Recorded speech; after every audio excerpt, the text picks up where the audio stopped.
ರಾಗಿಯ ಮುದ್ದೆ ಮುರಿಸಿ ಉಪ್ಪೆಸರಿನ ಖಾರ ಕಲಸಿ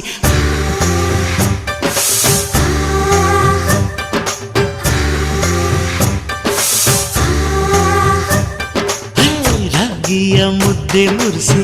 ಉಪ್ಪೆಸರಿನ ಖಾರ ಕಲಸಿ ರಾಗಿಯ ಮುದ್ದೆ ಮುರಿಸಿ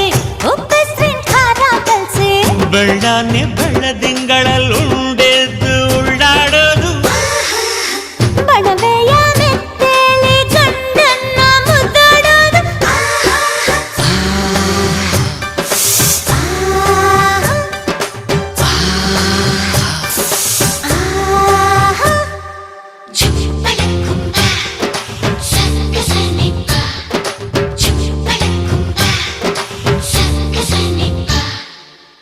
ಪಿಂಡಿಯ ಬೆಲ್ಲ ಕುಟ್ಟಿ ಹೆಂಚಗಲ ಒಬ್ಬ ತಟ್ಟಿ